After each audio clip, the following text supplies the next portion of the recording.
आज की डेट में हम कितना इंपोर्ट करते हैं, कितना एक्सपोर्ट करते हैं, ये कुछ डेटा है। गोल्ड और सिल्वर के प्राइस जो इस टॉपिक से बहुत ज्यादा कनेक्टेड है। ट्रेड डेफिसिट जितना ज्यादा हमारा बढ़ता चला जाएगा, उतना ज्यादा रुपीस के ऊपर प्रेशर आता चला जाएगा। मेक अमेरिका ग्रेट अगेन, जिसको मागा भी बोलते हैं। इसका मतलब वो अपने डॉलर के ऊपर काम करना शुरू कर दिया, उन्होंने टैरिफ लगाना शुरू कर दिया, जिसकी वजह से आज डॉलर की कीमत 91 रुपीस हो गई। डोमेस्टिक इंस्टीट्यूशनल इन्वेस्टमेंट जैसे कि LICs या अदर म्यूचुअल फंड जिसकी हम बात करते हैं, उन्होंने इंडिया को सपोर्ट करने का बहुत बखूबी काम किया। तो दोस्तों क्या करें, इसको चुपचाप बैठ के देखते रहें या इसका कोई सॉल्यूशन है? आप इंडियन किसी भी प्रोडक्ट को सपोर्ट करने के लिए तैयार नहीं है, लेकिन मेरा भारत महान का नारा लगाने के लिए जरूर तैयार। India is the best market in the world for any FIIs। Indian rupees 91 तक पहुंच चुका है। कोई सरप्राइज नहीं है कि ये 95 और कुछ समय में 100 रुपीस के बराबर चला जाएगा। जितना ज्यादा क्रूड ऑयल आपको महंगा मिलेगा, उतना ज्यादा उस कंट्री की करेंसी के ऊपर प्रेशर बनता चला जाएगा। हाय एवरीवन, नमस्कार, राधे राधे दोस्तों, कैसे हैं आप सब?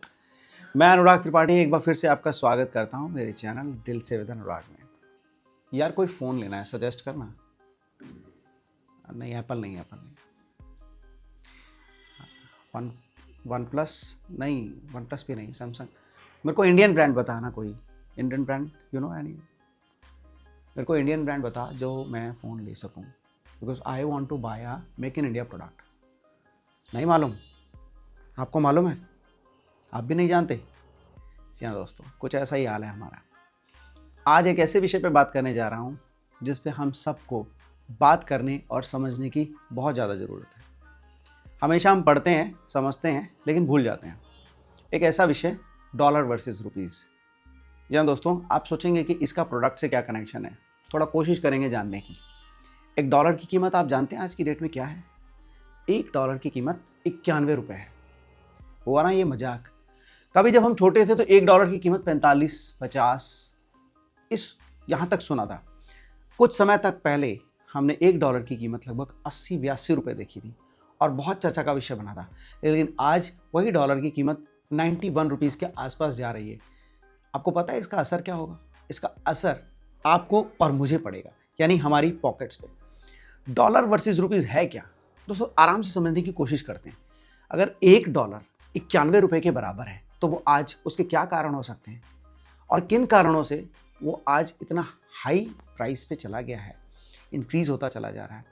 हमें एक चीज़ पता है कि किसी भी चीज़ की कीमत तभी बढ़ती है जब डिमांड वर्सेस सप्लाई में डिमांड हाई साइड पे रहता है। डॉलर की कीमत आज 91 रुपीज़ होने के कुछ मेन कारण हो सकते हैं। दोस्तों, इसको समझने के लिए सबसे मेन इंपॉर्टेंट आज हमें समझना पड़ेगा इंडिया के इंपोर्ट और एक्सपोर्ट को, स्ट्रक्चर को।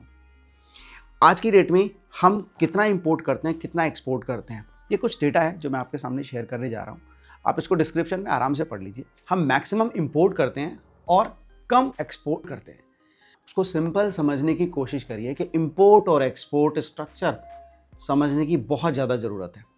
आज इंडिया अगर किसी भी कंट्री के साथ अपना इंपोर्ट या एक्सपोर्ट ट्रेड करता है तो वो डॉलर में करता है। इंडिया और चाइना में ट्रेड है, बिजनेस है, व्यापार है। अगर मैं कोई प्रोडक्ट चाइना से मंगाता हूँ और इंडिया में बेचता हूँ तो मुझे वहाँ पे पेमेंट चाइनीज़ करेंसी में नहीं, डॉलर में करनी पड़ती है। सिमिलरली रशिया से अगर ऑयल आ रहा है तो मुझे पेमेंट रशियन करेंसी में नहीं, डॉलर में करनी है। ये आप जान के हैरान होंगे क्योंकि डॉलर की एक्सेप्टेबिलिटी ग्लोबली है। डॉलर एक ऐसी करेंसी है जो वर्ल्ड वाइड कहीं पे भी एक्सेप्ट की जा सकती है। इसी वजह से डॉलर की डिमांड बहुत ज़्यादा है। अगर मैं बात करूँ गोल्ड और सिल्वर के प्राइस जो इस टॉपिक से बहुत ज़्यादा कनेक्टेड है, इसके विषय में हम एक अलग वीडियो पे बात करेंगे, लेकिन आज उसकी कीमत आसमान इसीलिए छू रही है क्योंकि डॉलर की डिमांड बहुत ज़्यादा है। इसका सिंपल कारण समझने की कोशिश करते हैं। सबसे पहला कारण है ट्रेड डेफिसिट, यानी कि व्यापार घाटा। आप एक बात समझिए कि अगर हम एक्सपोर्ट 100 रुपये का कर रहे हैं और इंपोर्ट 200 रुपये का कर रहे हैं, इसका मतलब 100 रुपये ज़्यादा इंपोर्ट करना, इसी को कहते हैं ट्रेड डेफिसिट। यानी कि ट्रेड डेफिसिट जितना ज़्यादा हमारा बढ़ता चला जाएगा, उतना ज़्यादा रुपीज़ के ऊपर प्रेशर आता चला जाएगा। हम ज़्यादा से ज़्यादा चीज़ें इंपोर्ट कर रहे हैं। ट्रेड डेफिसिट्स को समझने के लिए बाकी कंट्रीज़ की अगर हम बात करें, आज अमेरिका पूरे विश्व का सबसे स्ट्रॉन्गेस्ट कंट्री क्यों माना जाता है? क्योंकि वो पूरे विश्व में आपके और हमारे हाथ में जो फ़ोन है या और अदर प्रोडक्ट्स हैं, यानी कि हम सोशल मीडिया प्लेटफॉर्म ले लें, जिस प्लेटफॉर्म पे मैं वीडियो बना रहा हूँ, यूट्यूब, फेसबुक, इंस्टाग्राम, ये सब कहाँ की हैं? ये सब यूएस बेस्ड, यूएस सबसे ज़्यादा वर्ल्ड वाइड एक्सपोर्ट करता है, जिसकी वजह से उसका डॉलर बहुत स्ट्रांग बनता है। जैसे ही यूएस के newly elected president Donald Trump appoint हुए एज एन प्रेसिडेंट, उन्होंने एक चीज़ ड्राइव कर दी, मेक अमेरिका ग्रेट अगेन, जिसको मागा भी बोलते हैं।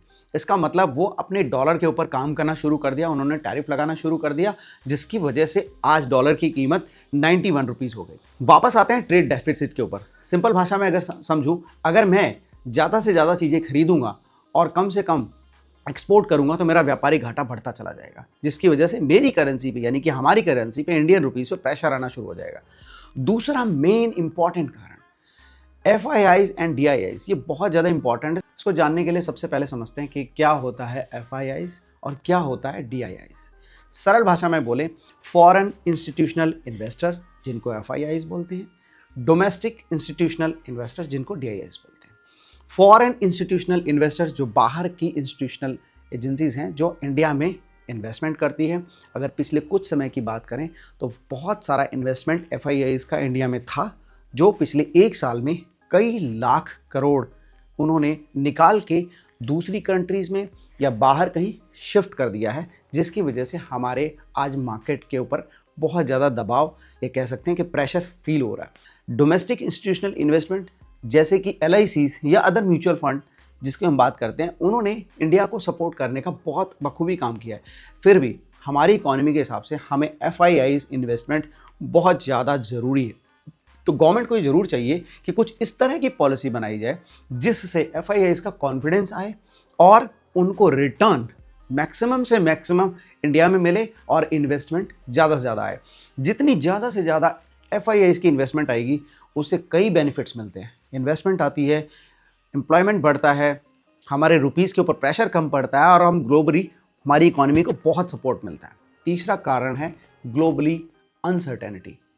आज हर कोई रशिया यूक्रेन वॉर के बारे में जानता है, बट डोनाल्ड ट्रंप ने जो टैरिफ वॉर पूरे वर्ल्ड के अगेंस्ट में शुरू किया है, जो चाइना के ऊपर टैरिफ है, हमारे ऊपर टैरिफ है या अदर कंट्रीज़ के ऊपर टैरिफ है, जिसकी वजह से बहुत अनसर्टेनिटी बन गई है। या अभी जिस तरह के स्टेटमेंट आ रहे हैं, चाहे ग्रीनलैंड को लेके, चाहे यूरोपियन कंट्रीज़ को लेके, अमेरिका बहुत क्लियर है अपनी चीज़ों को लेके, और हर बार इस तरह का एक स्ट्रॉन्ग स्टेटमेंट आना हल्के में नहीं लिया जाता, बिकॉज आप एक ऐसे कंट्री के प्रेसिडेंट का स्टेटमेंट सुन रहे हैं जो सबसे पावरफुल है।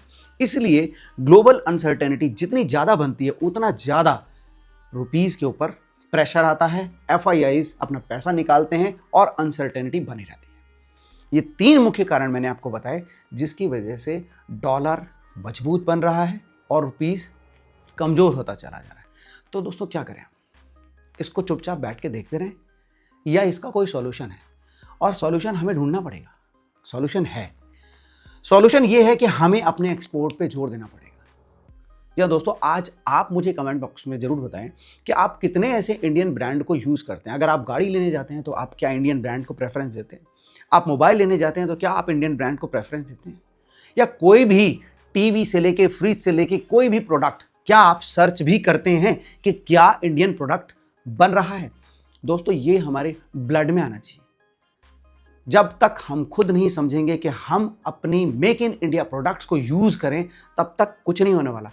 हिंदुस्तान में बड़ी विडंबना है, iPhone 17 आता है, लोग EMIs पे लेने शुरू कर जाते हैं। आप बात कहाँ से कहाँ कर रहे हैं?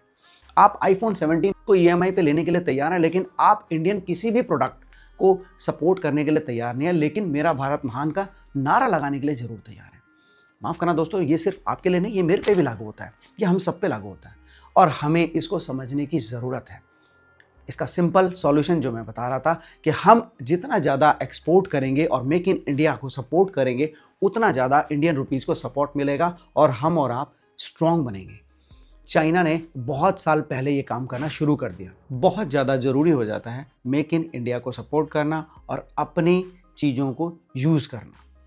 जितना ज़्यादा हम एक्सपोर्ट करेंगे और इंपोर्ट के ऊपर डिपेंडेंसी कम करते चले जाएंगे, उतना ज़्यादा हमारे लिए बेनिफिट होगा आने वाले टाइम में और करंट सिचुएशन में भी। इसका अगला सॉल्यूशन ये है कि FIIs को कॉन्फिडेंस में लाना पड़ेगा हमारी गवर्नमेंट पॉलिसीज़ के थ्रू, जिससे उनका इन्वेस्टमेंट हमारी कंट्री में बना रहे। मैक्सिमम जॉब क्रिएट्स हों, लोगों के पास जितना ज़्यादा से ज़्यादा पैसा आएगा उतना ज़्यादा से ज़्यादा इन्वेस्टमेंट होगी, उससे ज़्यादा एक्सपेंसेस होंगे। जितना ज़्यादा एक्सपेंसेस होता है या इन्वेस्टमेंट होता है उतनी ज़्यादा इकोनॉमी को सपोर्ट मिलता है। इस सरल भाषा में समझे, अगर बाहर का पैसा डॉलर के रूप में जब तक इंडियन मार्केट में नहीं आता, आप शेयर मार्केट उठा लीजिए या कोई भी इकोनॉमी उठा लीजिए, कोई भी सेक्टर उठा लीजिए, वहाँ पे वो कमज़ोर होता दिखता है। Yes, we need investment from FIIs, foreign institutional investor की हमें सख्त ज़रूरत है, और वो तभी निवेश करते हैं जब उन्हें श्योरिटी मिलती है गवर्नमेंट पॉलिसीज़ के थ्रू और उनको अपना मुनाफा दिखता है। तो हमें इस तरह की पॉलिसीज़ बनाने की ज़रूरत है, कॉन्फिडेंस देने की ज़रूरत है। Yes, India is the best market in the world for any FIIs। अगर ये ऐसा होता है तो ये हमारे सबके लिए बहुत अच्छा होगा। भाई, वीडियो देख के हम क्या समझेंगे? डॉलर वर्सेस रुपीज़ के ऊपर में डिस्कशन हो रहा है, इंपोर्ट एक्सपोर्ट की बातें हो रही हैं, इसका मेरे से क्या कनेक्शन है? इस वीडियो का कनेक्शन चाहे कोई 15,000 रुपये महीना कमा रहा है या कोई 15 लाख रुपये महीना कमा रहा है, सबके लिए इंपॉर्टेंट है। बिकॉज हम एक हिंदुस्तानी हैं और हिंदुस्तानी सिटीज़न होने के नाते हमें सिर्फ 26 जनवरी और 15 अगस्त के दिन इस चीज़ को याद नहीं रखना चाहिए कि सिर्फ मेरा भारत महान। मुझे 365 दिन याद रहना चाहिए कि मेरा भारत महान था, मेरा भारत महान है, मेरा भारत महान रहेगा। और ये सिर्फ बातों से नहीं होगा, इसके लिए हमें एक्शन लेना पड़ेगा, और एक्शन के लिए हमें सिर्फ गवर्नमेंट पॉलिसीज़ पे डिपेंडेंसी नहीं रखनी पड़ेगी। दोस्तों, आप मुझे बताइए कि आप कौन सा ऐसा ब्रांड यूज़ करना चाहेंगे जो मेक इन इंडिया हो। भले से शायद आज की रेट में आपको थोड़ा कॉस्टली पड़े या शायद आप अनसेटिस्फैक्शन रहे, लेकिन हम अपनी डिपेंडेंसी को धीरे धीरे कम करेंगे। अगर हमारे घर में, परिवार में कोई भी बिजनेस करता है तो हम उसको सपोर्ट करते हैं, ठीक उसी तरीके से हमें अपने देश को सपोर्ट करना पड़ेगा। हमें प्रैक्टिकल होने की ज़रूरत है। हम चाइना से बहुत पीछे हैं, हमें कई ऐसी कंट्रीज से एग्जाम्पल लेने चाहिए और उनसे सीखने की बहुत ज़्यादा ज़रूरत है। उस देश को अगर किसी ने बनाया है तो उस देश के नागरिकों ने बनाया है। लीडर सिर्फ लीड कर सकता है, बट जनता उसको देख के, समझ के जब तक सपोर्ट नहीं करेगी, हमारी कंट्रीज आगे नहीं जा सकती। चाहे कुछ भी कर लें, हम कोई भी प्रोडक्ट ले लें, किसी भी टॉपिक पे बात कर लें, तो आज जो इंडियन रुपीज़ 91 तक पहुंच चुका है, कोई सरप्राइज नहीं है कि ये 95 और कुछ समय में 100 रुपीज़ के बराबर चला जाएगा। हम हमेशा बात करते हैं क्रूड ऑयल के ऊपर। क्रूड ऑयल जब भी कोई भी कंट्री परचेज करती है तो वो डॉलर में लेती है, चाहे किसी गल्फ कंट्री से परचेज कर रही हो या रशिया से परचेज कर रही हो। सिंपल सी बात है, जितना ज़्यादा क्रूड ऑयल आपको महंगा मिलेगा उतना ज़्यादा उस कंट्री की करेंसी के ऊपर प्रेशर बनता चला जाएगा। सिंपल है दोस्तों, क्रूड ऑयल मतलब हर एक कमोडिटीज़ के ऊपर प्रेशर। अगर वो सस्ता आता है तो कमोडिटीज़ के प्राइस सस्ते होते हैं, अगर क्रूड ऑयल महंगा आता है तो हर एक मूलभूत चीज़ें, रोटी, कपड़ा और मकान, जहाँ पे सप्लाई चेन एडेड है, सप्लाई चेन जुड़ी हुई है, इसी वजह से वो महंगी और सस्ती होती हैं। सिंपल कहूँ तो डॉलर को दुश्मन नहीं बनाना है, इंडिया करेंसी को दोस्त बनाना है। फ्रेंड्स, मिलके एक दूसरे से प्रॉमिस करते हैं, let's support make in India, और इस 77th रिपब्लिक डे पे एक ओथ लेते हैं 2026 पे हम मैक्सिमम से मैक्सिमम प्रोडक्ट, कोशिश पहले यही करेंगे कि हम मेक इन इंडिया प्रोडक्ट्स को प्रमोट करें, सपोर्ट करें, परचेज करें। कमेंट बॉक्स में आप ज़रूर बताएं कि किस इंडियन प्रोडक्ट को आप सबसे ज़्यादा पसंद करते हैं और चाहेंगे रिकमेंड करना बाकी दोस्तों को।